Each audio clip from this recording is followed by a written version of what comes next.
The Verge noticed the slide had Steam listed in an updated Xbox UI for PC. And that's what sparked all the speculation that we're seeing now about, oh man, is the next Xbox going to have Steam as a part of it? I'm leaning towards yes, in this sense. And this is why my cheeky little tweet the other day was about, because everyone's freaking out about PlayStation, but we'll get to that. I think you will play your Steam and Epic Store games natively through the Xbox UI seamlessly?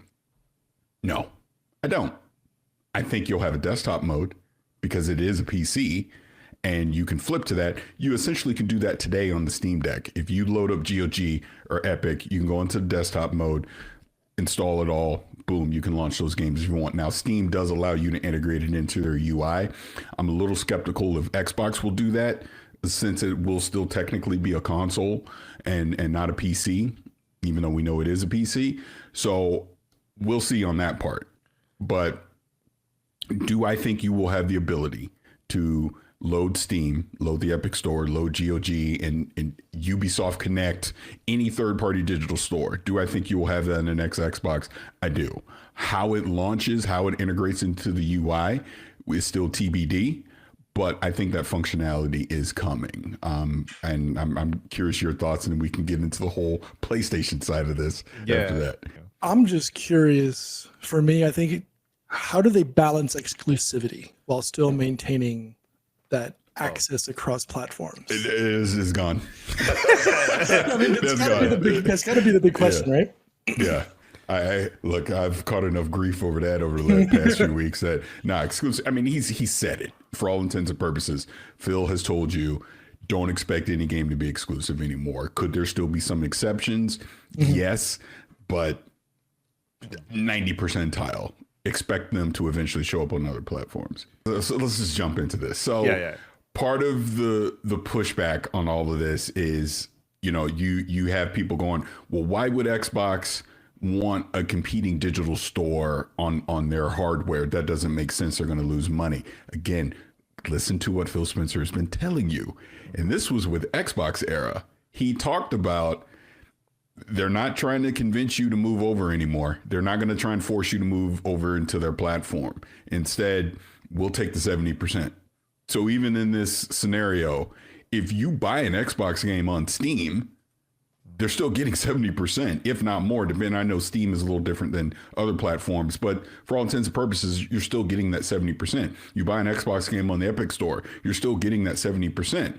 What I think they are trying to do is the incentive for the Xbox digital store, Xbox/Windows digital store, is play anywhere. I buy the game there one time. I can play it on my Xbox hardware. I can play it on PC. I can play it on these handhelds. I can stream it on the cloud. Now, can I play it on the PlayStation or Switch? No, you would need to go buy it again on the PlayStation or the Switch. But it's going to open it up to more devices if you buy it for a one-time purchase on buying it on the Windows Store.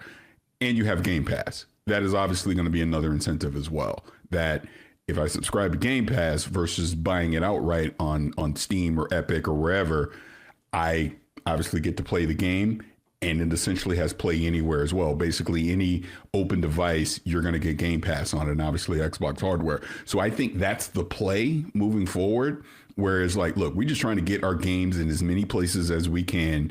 Sure, we'll make more money if you buy it from us directly, but we'll still get the vast majority of the money if you buy it on another store, because look, people have made their investments. Like Steam, I have a vast investment of games on Steam, obviously on Xbox, PlayStation, etc. So they're not going to try and force you to drop your investment anymore. If you want to continue to just get your games on that one digital store, go for it.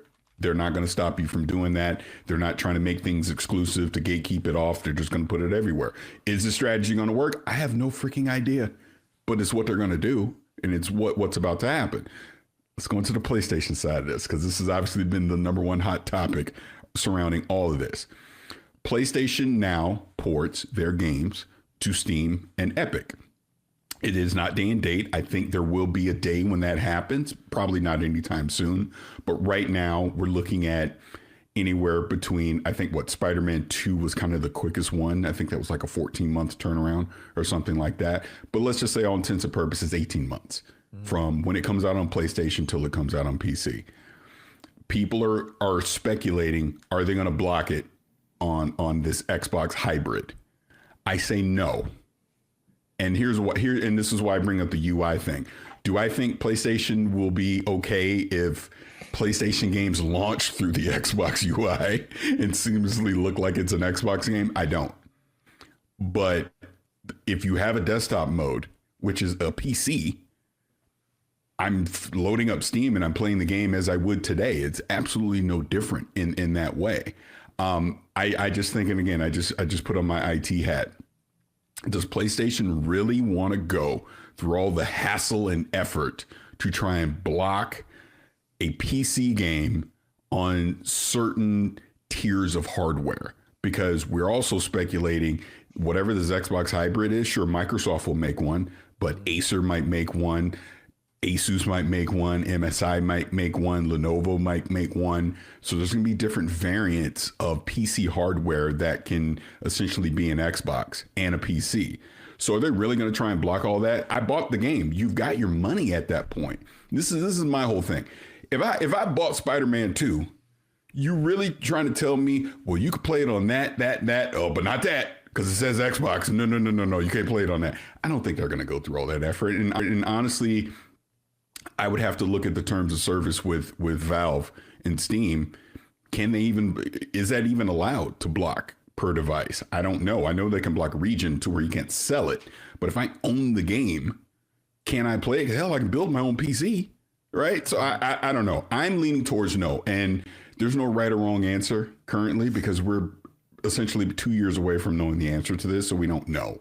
And we don't know how Xbox is going to integrate Steam or Epic into their store, into their new hardware anyway. So there's still a lot of questions that need to be answered before we'll 100% know. But I'm leaning towards, if I done bought the damn game, why do you care? You made your money. I already can play PlayStation games on PC with an Xbox controller with Xbox branding, the whole thing. So it's no different other than, this is an Xbox hardware, so I'm going to block it out of pettiness and potentially pissing off my customers. That doesn't make sense to me. So I say no. What do you think?